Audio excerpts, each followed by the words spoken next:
মাননীয় স্বরাষ্ট্রমন্ত্রী জনাব সালাউদ্দিন আহমদকে আহ্বান জানাচ্ছি। ধন্যবাদ মাননীয় স্বরাষ্ট্রমন্ত্রী। মাননীয় স্পিকার, ধন্যবাদ আপনাকে। আমি এতক্ষণ পরে নিজের মন্ত্রণালয়ে আসছি। মাননীয় স্পিকার, আমি সালাউদ্দিন আহমদ, স্বরাষ্ট্রমন্ত্রী, প্রস্তাব করছি যে স্বরাষ্ট্র মন্ত্রণালয় খাতে 2027 সালের 30 জুন তারিখে সমাপ্ত অর্থবছরের প্রয়োজনীয় সাকুল্য পরিচালন ও উন্নয়ন ব্যয় নির্বাহকল্পে মহামান্য রাষ্ট্রপতিকে অনধিক 31,098 কোটি 88 লক্ষ 15,000 টাকা মঞ্জুর করা হোক। ধন্যবাদ মাননীয় স্পিকার। ব্রাহ্মণবাড়িয়া 2 আসন থেকে নির্বাচিত মাননীয় সদস্য রুমিন ফারহানা, আপনার সময় 2 মিনিট। ধন্যবাদ। মাননীয় স্পিকার, আপনাকে ধন্যবাদ। মাননীয় স্পিকার, আমি খুব ভালো করেই জানি কোর্টের বাইরে ব্যান্ড পরা যায় না, কিন্তু তারপরেও আমি কেন পড়েছি সেটা আমি যেমন ভালো জানি, আমি আশা করি মাননীয় স্পিকার আপনিও বুঝতে পারছেন আমি কেন ব্যান্ড পরে এসেছি। মাননীয় স্পিকার, স্বরাষ্ট্র মন্ত্রণালয়ের কাছে আমাদের এবারের বরাদ্দ তারা চেয়েছে 31,098 কোটি 88 লক্ষ 15,000 টাকা। মাননীয় স্পিকার, আমি একটু বিনীতভাবে কয়েকটা পরিসংখ্যানের দিকে আপনাদের দৃষ্টি আকর্ষণ করি। মার্চ এবং এপ্রিল মাসে সারা দেশে হত্যাকাণ্ড রেকর্ড করা হয় 605টি। অন্যান্য অপরাধ একই সময় 294টি ছিনতাই, 90টি ডাকাতি, 196টি অপহরণ, 2,214টি চুরির ঘটনা, 129টি পুলিশের আক্রান্ত হবার ঘটনা ঘটেছে। নারী ও শিশু নির্যাতন 2 মাসে 3,496টি নথিভুক্ত করা হয়েছে এবং সারা দেশে প্রতিদিনে গড়ে 10টির বেশি খুনের ঘটনা ঘটছে, খবর দিচ্ছে ডেইলি স্টার এবং বণিক বার্তা। এই যখন আমাদের সিকিউরিটির অবস্থা, এই যখন আমাদের আইন শৃঙ্খলার অবস্থা, তখন আমরা এই মন্ত্রণালয়ের জন্য দাবি তুলছি 31,098 কোটি। মাননীয় স্পিকার, পাশের থেকে আমার একজন সহকর্মী বলছেন এটা আরো বেশি হওয়া উচিত। সম্ভবত মাননীয় স্পিকার, পুরো বাজেটের সবটাই যদি স্বরাষ্ট্রমন্ত্রীকে দেয়া হয় বা এই মন্ত্রণালয়ে বরাদ্দ দেওয়া হয়, মাননীয় সদস্য প্রস্তাবটা করেন, টাইম ইজ রানিং আপ। তারপরেও কতটুকু উন্নয়ন হবে এই মন্ত্রণালয়ের আমরা জানি না। স্বরাষ্ট্রমন্ত্রী যখন বক্তব্য দেন সারা দেশ মুগ্ধ হয়ে শুনে। মাননীয় স্পিকার, আমি একজন আইনের শিক্ষার্থী, আমিও ওনার ডিবেট মুগ্ধ হয়ে শুনি, কিন্তু ওনার এই মুগ্ধতা যদি উনি ওনার মন্ত্রণালয়ে ছড়িয়ে দিতে পারতেন এবং তার মন্ত্রণালয়ের কাজের মাধ্যমে, তাহলে আর এটি ছাঁটাই করে 1 টাকা করার প্রস্তাব আমি রাখতাম না। ধন্যবাদ মাননীয় সদস্য। আমি এখন মাননীয় স্বরাষ্ট্রমন্ত্রীকে ছাঁটাই প্রস্তাবগুলোর উপর বক্তব্য রাখার জন্য আহ্বান জানাচ্ছি। ধন্যবাদ মাননীয় স্বরাষ্ট্রমন্ত্রী।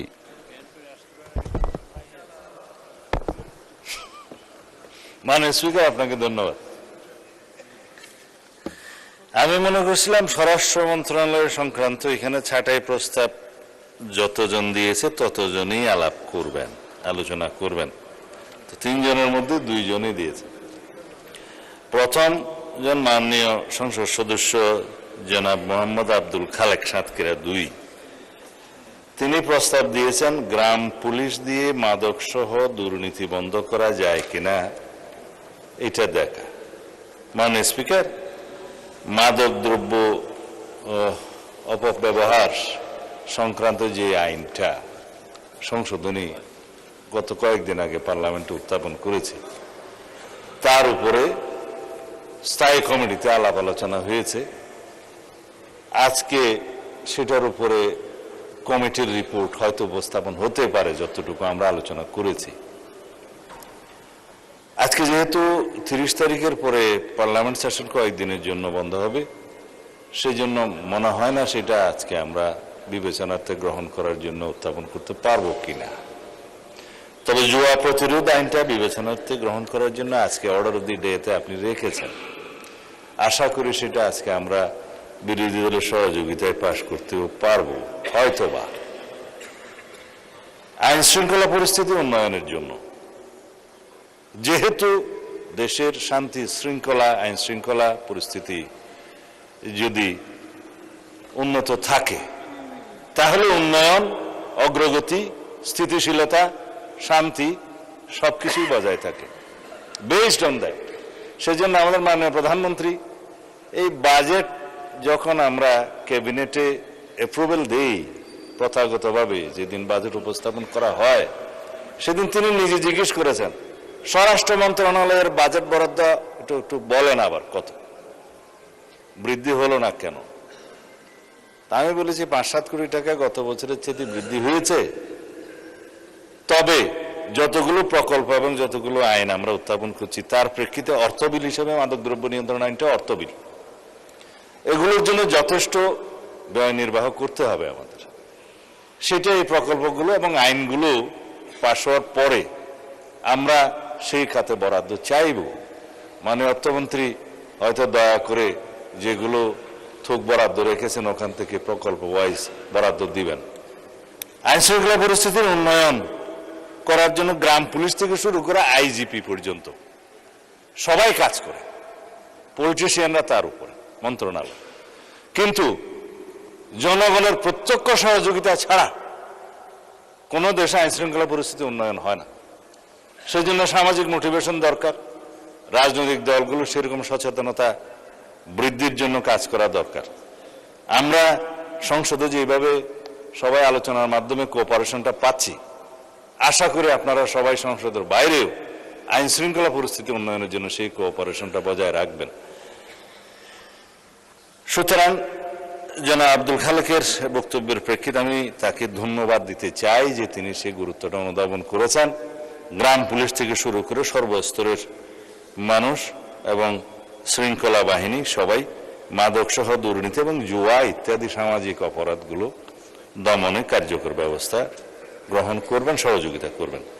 মাননীয় সদস্য জনাব রুমিন ফারহানা, এখানে জনাব বলে ফেললাম, তো জেনারেল ক্লজেস অ্যাক্ট অনুসারে আর কি সি ইনক্লুডস হি, লয়ারদের ভাষায় আর কি। আমি মাননীয় সদস্য সিনিয়র অ্যাডভোকেট জনাব জায়নাল আবেদিনের সাথে একটু ডিফার করতে চাই। পার্লামেন্টের এই হাউসে বাইরের কোনো বিধিবিধান চলে না, এটা রুলস অফ প্রসিডিউর অনুসারে চলে। এটা সংবিধানে হাউসকে সেই ক্ষমতা দেয়া হয়েছে রুলস অফ প্রসিডিউর প্রণয়নের জন্য। এইখানে নিষেধাজ্ঞা দেয়া নাই যে কোন পোশাক পরিহিত অবস্থায় এখানে ঢুকা যাবে না বা ঢুকা যাবে। তো সুতরাং তার এভরি লিবার্টি আছে সেই ড্রেসটা বা ইয়েটা পরার জন্য। হ্যাঁ, সুপ্রিম কোর্ট জুডিশিয়ারিতে তার নিজের মতো করে রুলস প্রণয়নের অধিকার আছে, সেটা ওখানে থাকবে। But the separation of power theory অনুসারে লেজিসলেচার এবং জুডিশিয়ারি একটা আরেকটাকে ওভারল্যাপিং বা কোনো ডিকটেট করতে পারে না। তাই আমি প্র্যাকটিসিং লয়ার না, সেই জন্য আমি বোধহয় একটু জুরিসডিকশন ক্রস করে ফেললাম আর কি। তো শোভন পোশাক পরাটা ভালো, এটা অতীব শোভন পোশাক। ব্যারিস্টার রুবিন ফারহানা মুগ্ধ হয়ে আমার বক্তব্য শুনেন, আমি খুব কৃতার্থ হলাম। আমি আরো কৃতার্থ হতাম, একটু পরে বলতেছি। গত পরশু দেশের আইন শৃঙ্খলা পরিস্থিতি যেভাবে উন্নত হয়েছে সেটা ডাটা সহ, ক্রাইম রিপোর্ট সহ, খাতওয়ারি বর্ণনা এখানে দিয়েছিলাম। সম্ভবত আমার ওই মুগ্ধকর বক্তব্যটা আপনি সেদিন হয়তো শুনতে পারেন নাই, হতে পারে। তার মধ্যে ঐতিহাসিকভাবে বিগত 10-15 বছর, স্পেশালি 2025-এর রেফারেন্স সহ আমি ডাটাগুলো উল্লেখ করেছিলাম।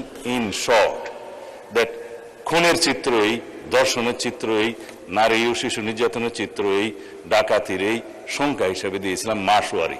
তাতে করে ঐতিহাসিকভাবে এই বর্তমান সরকারের দায়িত্বে আসার পর থেকে এই পর্যন্ত সমস্ত ডাটায় আমরা ঐতিহাসিকভাবে এগিয়ে আছি, মানে উন্নত আছে।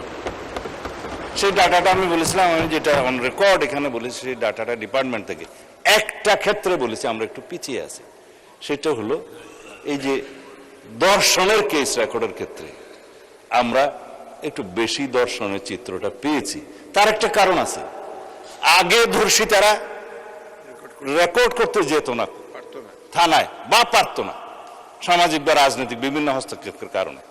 এখন থানায় গেলেই অথবা অনলাইনে তারা জিডি সহ অন্যান্য কিছু দায়ের করতে পারে, এফআইআর দাখিল করতে পারে।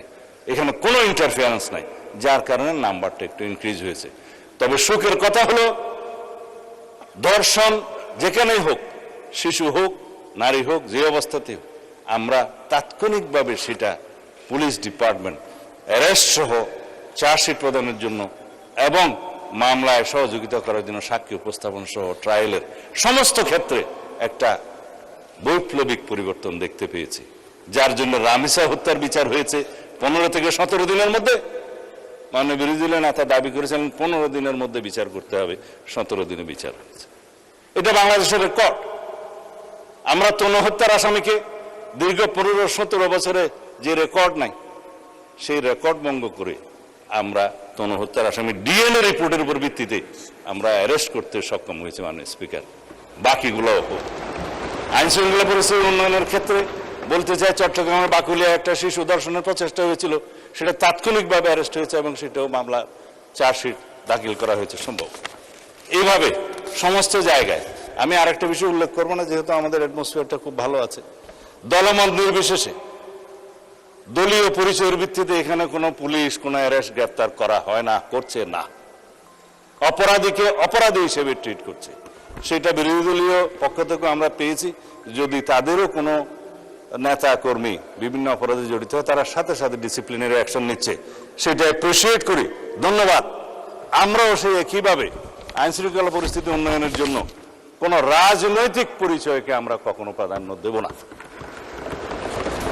সুতরাং এই একটা ক্ষেত্র ব্যতীত বাকি সমস্ত ক্ষেত্রে আমরা বৈপ্লবিক পরিবর্তন না আনলেও দৃশ্যমান পরিবর্তন আনতে সক্ষম হয়েছে। মাননীয় স্পিকার, আইন শৃঙ্খলা পরিস্থিতি উন্নয়নের জন্য যেটা আমরা 2টা আইন এনেছি, যেটা মাদকের ভয়াল থাবা থেকে আমাদের এই জাতিকে রক্ষা করতে হবে, জুয়ার প্রতিরোধ গতি থেকে এই জাতিকে থামাতে হবে, আমাদের যুব সমাজকে রক্ষা করতে হবে।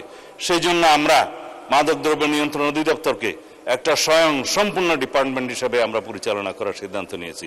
এখানে ডগ স্কোয়াড দেওয়া হবে, তাদের লোকজনকে অস্ত্রসহ প্রশিক্ষণ দেওয়া হবে এবং তাদের জন্য হাজতখানার ব্যবস্থা করা হয়েছে আসামিদেরকে মধ্যবর্তী সময় রাখার জন্য, এবং ল্যাবরেটরির ব্যবস্থা করা হচ্ছে সমস্ত ডিস্ট্রিক্টে, যাতে মাদকদ্রব্য ল্যাবরেটরিতে টেস্ট করে সেটা কোর্টের রিপোর্ট অনুসারে দিতে পারে সেটা মাদকদ্রব্য কিনা। এই সমস্ত বিষয়গুলো আমাদেরকে একটু সময় নিয়ে, ব্যয় নিয়ে, স্ট্রাকচারগুলো দাঁড় করিয়ে তারপরে আমাদেরকে যেতে হবে। তাদেরকে অত্যাধুনিক অস্ত্র দেওয়া হচ্ছে, কারণ মাদক যারা ব্যবসা করে, চোরাচালান করে সীমান্তে বিভিন্ন জায়গায়, তাদের কাছে সশস্ত্র গ্রুপ আছে।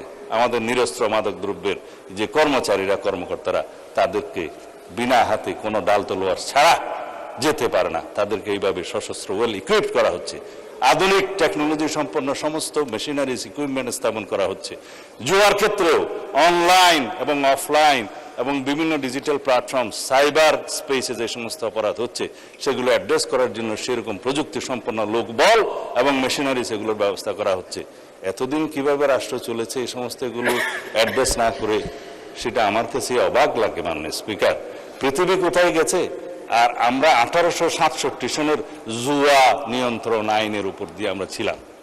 এখন জুয়া নিয়ন্ত্রণ এই প্রতিরোধ আইন, যেটা ব্যাটিং টেটিং এগুলো সব সহ প্রতিরোধ করা হবে 2026 সনের মডার্ন আইন অনুসারে। আশা করি আপনারা সহযোগিতা করবেন। বক্তৃতাটা একটু লম্বা হয়ে গেছে মাননীয় স্পিকার। আমি এই ছাঁটাই প্রস্তাবগুলো, প্রতীকী ছাঁটাই প্রস্তাবগুলো গ্রহণ করতে পারছি না বলে দুঃখিত। মাননীয় স্পিকার, আমাদের উত্থাপিত দাবি অনুসারে দাবি নম্বর 20 আপনি দয়া করে মঞ্জুর করবেন।